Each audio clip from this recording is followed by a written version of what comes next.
আসসালামু আলাইকুম। English with Hasnain YouTube চ্যানেলে আপনাদের সবাইকে স্বাগত। আশা করছি আপনারা সবাই ভালো আছেন। আজকের ক্লাস আমরা ইন, ইনটু, ইনসাইড এই ৩ টা প্রিপোজিশন নিয়ে আলোচনা করব। এই ৩ টা প্রিপোজিশনেরই মানে হচ্ছে ভেতরে, কিন্তু এই তিনটা ডিফারেন্ট সিচুয়েশনে ব্যবহার হয়ে থাকে। কখন কোনটা ব্যবহার করতে হয় আজকের ক্লাসে আমরা বিস্তারিত আলোচনা করব। ফার্স্টে আমরা দেখব ইনটু।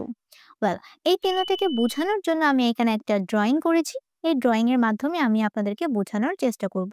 ওয়েল, এখানে ধরুন আমি আছি আর এটা হচ্ছে আমার ঘর। এখন আমি বাহির থেকে যখন আমার ঘরে প্রবেশ করব, আমি বাহির থেকে আমার ঘরে আমি প্রবেশ করব। এই যে আমি যে প্রবেশ করলাম, এখানে কি হচ্ছে একটা মুভমেন্ট ক্রিয়েট হচ্ছে, তাই না? মুভমেন্ট ক্রিয়েট হচ্ছে, তাই না? মুভমেন্ট মানে চলমান কাজ। এই আমি বাহিরে থেকে আমার ঘরে কি করছি? প্রবেশ করছি। বাহির থেকে আমি ভিতরে ঢুকছি। এই বাহির থেকে ভিতরে যাওয়ার ক্ষেত্রে যে একটা মুভমেন্ট হয়, এটার ক্ষেত্রে আমরা কি ব্যবহার করব? যখন চলমান থাকবে, আপনি বাহির থেকে ভিতরে একটা ক্লোজ স্পেসে ঢুকছেন, তখন কিন্তু আমরা ইনটু এই প্রিপোজিশনটা ব্যবহার করি। ওকে, মুভমেন্টের ক্ষেত্রে ঢোকার ক্ষেত্রে আমরা ইনটু এই প্রিপোজিশনটা ব্যবহার করব। যদি আমি বলি যে আমি এখন ঘরের ভিতরে যাচ্ছি, আমি এখন ঘরের ভেতরে যাচ্ছি বা আমি ঘরের ভেতরে যাচ্ছি, তখন সেটার ইংলিশ হবে I am I am going I am going into, এখানে কি হবে? into the house. আমি ঘরের ভেতরে যাচ্ছি বা বাড়ির ভেতরে যাচ্ছি, তাহলে কি হবে? I am going into the house. এখানে আমি বাহির থেকে আমার ঘরে প্রবেশ করছি। একটা মুভমেন্ট ক্রিয়েট হচ্ছে। সেক্ষেত্রে কি হবে? into the house or into the home. Okay? I am going into the house. তো তাহলে বাহির থেকে যখন আমরা ভেতরে একটা enclosed স্পেসে প্রবেশ করব, সেক্ষেত্রে আমরা into এই প্রিপোজিশনটা ব্যবহার করব। এখন আসি, এখন আমি ধরুন ভিতরে প্রবেশ করেছি, আমি এখন আমার ঘরের ভেতরে আছি। এই যে আমি যে এখন আমার ঘরের ভেতরে আছি, এই ক্ষেত্রে আমরা ইন প্রিপোজিশনটা ব্যবহার করব। সাধারণত কোনো কিছুর ভেতরে বোঝালে আমরা ইনক্লোজড হয়ে থাকবে চারপাশ দিয়ে, তখন আমরা ইন প্রিপোজিশনটা ব্যবহার করে থাকি। এবং বড় স্পেসের ক্ষেত্রেও কিন্তু আমরা কি করি? ইন ব্যবহার করি। লাইক এই ঘরটি কি আছে? অনেক বড়, তাই না? এই বড় এনক্লোজড এরিয়ার ক্ষেত্রে পজিশনের ক্ষেত্রে আমরা সাধারণত ইন প্রিপোজিশনটা ব্যবহার করে থাকি। এখন যদি আমি বলি যে আমি ঘরের ভেতরে আছি, তখন কি হবে? I am I am in the house. I am in the house. আমি এখন ঘরের বা বাড়ির ভেতরে আছি। তাহলে কি হবে? I am in the house. তাই না? ওকে। ওয়েল, তাহলে ইন এবং ইনটু। ইনটু কোনটা?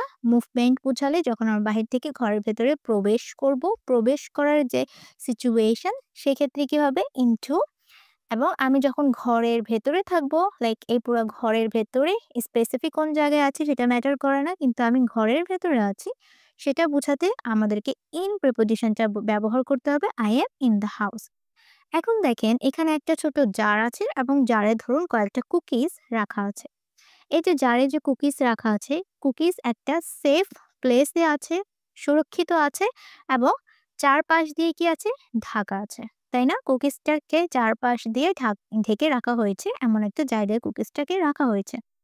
তাহলে সেক্ষেত্রে আমরা কোনটা ব্যবহার করব? ওয়েল, আমি যদি এটা ইংলিশ বলি যে কুকিজগুলো জারের ভেতরে রাখা আছে, তাহলে সেটা হবে the cookies the cookies are inside inside the jar. Well, এখন এখানে ইনসাইড কেন হলো আমি আপনাদেরকে বুঝাচ্ছি। ইনসাইড সাধারণত আমরা তখন ব্যবহার করি যখন আমরা জোর দিয়ে কোনো কথাটা বলি। জোর দিয়ে বুঝাই যে এই জিনিসটা এটার ভেতরে আছে এবং সেই জিনিসটা হতে পারে একটা ছোট স্পেসিফিক জায়গায় আছে। জোর দিয়ে যখন আমরা কথা বলি তখন আমরা ইনসাইড এটা ব্যবহার করি। এবং ইনসাইড আরেকটা ক্ষেত্রে ব্যবহার করি যে সুরক্ষিত বা প্রোটেকশনের ক্ষেত্রে। এখানে যে কুকিজটা জারের ভিতরে রাখা হয়েছে, কুকিজটা কি থাকবে? ভালো থাকবে, সুরক্ষিত থাকবে। এটাকে বোঝানোর জন্য কিন্তু আমরা ইনসাইড এই প্রিপোজিশনটা ব্যবহার করি, মনে রাখবেন। ওকে, তাহলে আমি আমার ঘরের দিকে যাচ্ছি, মুভমেন্ট আমি আমার বাহির থেকে ঘরের ভেতরে প্রবেশ করছি। এই প্রবেশ করার ক্ষেত্রে কি হবে? into প্রিপোজিশনটা ব্যবহার করব। আমি আমার ঘরের ভেতরে আছি। এ ঘরের ভেতরে তাহলে কি হবে? in the house হবে এবং সুরক্ষিত জায়গায় কোনো কিছু রাখা আছে এরকম বোঝালে আমরা ইনসাইড এই প্রিপোজিশনটা সাধারণত ব্যবহার করি। The cookies are inside the jar. জারের ভেতরে কুকিজগুলো আছে। ওকে, এখানে আমি আর কয়েকটা উদাহরণ দিয়েছি যেগুলো জানা আমাদের জন্য important. She lives blank Dhaka. এখন ঢাকা হচ্ছে বড় একটা স্পেস, তাই না? সে ঢাকার ভেতরে থাকে। এখন ঢাকার ভেতরে ঢাকা কি অনেক বড় জায়গা। বড় জায়গার ক্ষেত্রে আমরা কি করি? ইন প্রিপোজিশনটা ব্যবহার করি। মিনা তার রুমে আছে। মিনা ওয়াজ এখানে আমরা এট ব্যবহার করতে পারি অথবা ইনও ব্যবহার করতে পারি। যেকোনো একটা ব্যবহার করতে পারি। Meena was in her room তার ঘরের ভেতরে আছে, রুমের ভেতরে আছে। আর এখানে এট ব্যবহার করলেও হবে। এখন দেখি into. She jumped into the pool. Okay, এখন দেখেন এখানে ইনটু কেন হলো? কারণ সে ধরুন এটা হচ্ছে একটা পুল এবং সে এখানে দাঁড়িয়ে আছে। সে এখানে দাঁড়িয়ে অবস্থায় কি করেছে? পুলের ভিতরে জাম্প করেছে। সে পুলের বাহিরে ছিল এবং সে জাম্প করে পুলের ভিতরে চলে গিয়েছে, এন্টার করেছে। সেক্ষেত্রে এখানে ইনটু প্রিপোজিশনটা হবে। I placed the letter blank the envelope. ওকে, এখানে কি হবে? ধরুন এটা হচ্ছে একটা envelope এবং আপনি লেটারটাকে বাহির থেকে ভিতরে কি করবেন? প্রবেশ করাবেন। তাহলে এখানে কি হবে? into the envelope. ওকে, তারপরেরটা দেখি। The toys are blank the box. বক্সের ভেতরে খেলনাগুলো আছে। এখন খেলনাগুলো বক্সের ভেতরে আছে। আমি জোর করে বলছি এবং বুঝাচ্ছি যে খেলনাগুলো বক্সের ভিতরে সুরক্ষিত অবস্থায় আছে। তাহলে এখানে কি হবে? Inside. Okay? Inside the box. The toys are in the box না বলে আমরা কি বলতে পারি? Inside the box. তারপর I found the letter blank the drawer. এখন আমি ড্রয়ারের ভিতরে লেটারটাকে পেয়েছি। ড্রয়ারের ভেতরে ছিল স্পেসিফিক একটা জায়গা, ছোট জায়গা এবং কি আছে সেটা সুরক্ষিত অবস্থায় ছিল।